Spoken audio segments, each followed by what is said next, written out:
Assalamualaikum warahmatullahi wabarakatuh. Alhamdulillah, wassalatu wassalamu ala rasulillah amma ba'du. Ikhwan fillah, para pemirsa yang dirahmati Allah subhanahu wa ta'ala. Dalam episode kali ini kita akan bercerita tentang salah seorang sahabat Rasulullah yang dikenal begitu memiliki harta kekayaan yang luar biasa besarnya, banyaknya, tapi tetap zuhud dan tetap dermawan. Kalau saya menyebut nama Abdul Amr atau Abdul Ka'bah, mungkin tidak ada orang atau sedikit sekali orang yang mengenal. Tapi begitu saya menyebut nama Abdurrahman bin Auf, maka saya yakin di antara pemirsa pasti sudah sangat familiar dan tidak asing lagi dengan nama tersebut.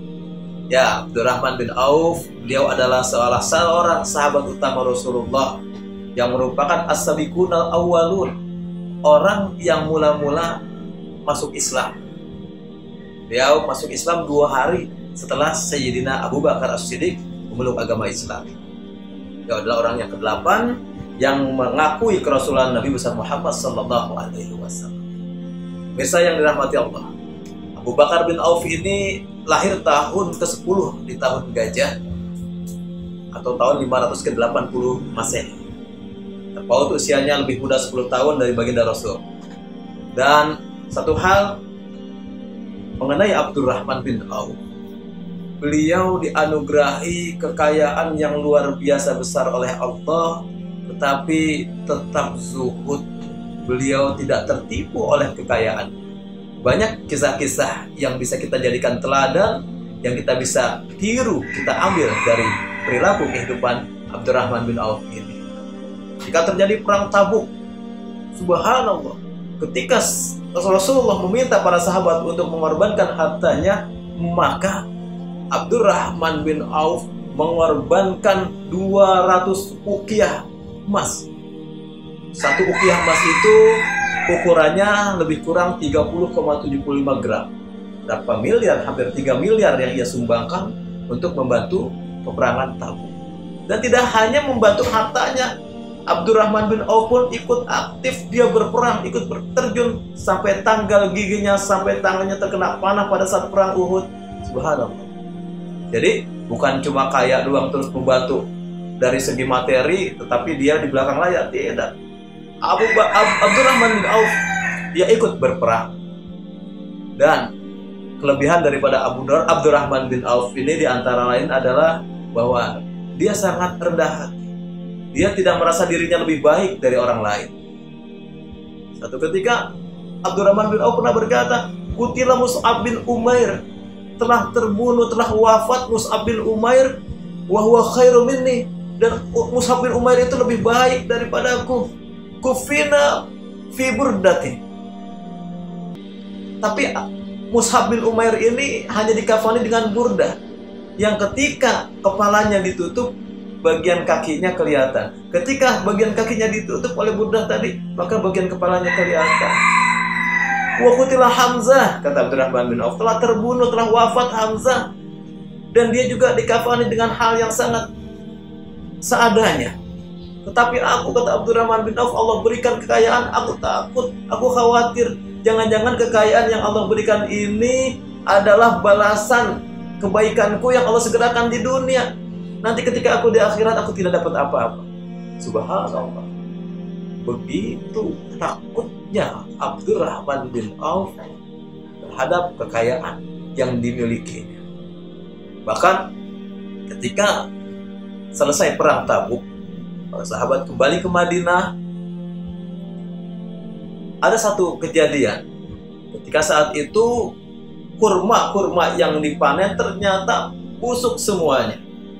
Karena dia terlalu lama tinggal perang, pas kembali ke Madinah, kurmanya busuk.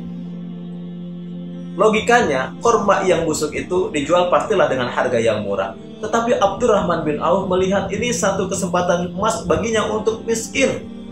Dia jual hartanya, kemudian dia belilah kurma-kurma dari kaum muslimin dengan harga yang sangat tinggi. Dia bantu kaum muslimin, dia beli kurma yang busuk tadi dengan harga yang tinggi. Tetapi apa yang terjadi? Allah tidak menghendaki Abdurrahman bin Auf ini jatuh miskin.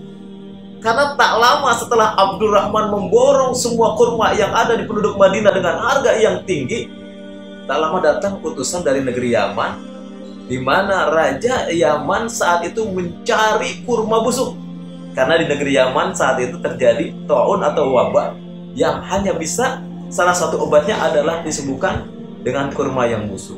Dan diboronglah kurma yang busuk tadi dengan harga 10 kali lipat dari yang dikeluarkan oleh Abdurrahman bin Auf. Subhanallah. Pemirsa yang dirahmati Allah, saat ini kalau kita tarik ibroh ke zaman sekarang, saat ini di mana sedang terjadi wabah corona, di mana para pebisnis, para pengusaha mengeluh rugi dan rugi. Tapi inilah sebenarnya kalau kita mau menteladani bagaimana sahabat Abdurrahman bin Auf bersikap, inilah kesempatan Allah memberikan tantangan bagi para pengusaha, bagi para orang kaya untuk berderma, untuk mensedekahkan harta yang ia milikinya. Ya ayyuhallazina amanu, hal adullukum ala tijaratin tunjikum min azabin alim. Wahai orang-orang yang beriman, kata Allah, maukah engkau kutunjukkan perniagaan yang dengannya kau akan dihindarkan dari azab yang pedih? Salah satunya adalah dengan mensedekahkan harta yang kita miliki untuk kebaikan sesama. Hadirin bisa yang dirahmati Allah, mudah-mudahan kisah inspiratif dari Abdurrahman bin Auf yang ia mau membantu kaum muslimin memborong kurma busuk, tidak ada terfikir olehnya untuk mendapatkan keuntungan, tetapi Allah balikan. Rizqu minallah, rezeki dari Allah. Jangan takut miskin ketika kita mensedekahkan harta yang kita miliki di jalan Allah. Karena sejatinya, karena seyogyanya, harta yang kita keluarkan itu sesungguhnya harta yang abadi. Mudah-mudahan ada manfaatnya. Wallahul muwaffiq ila aqwamit thoriq. Assalamualaikum warahmatullahi wabarakatuh.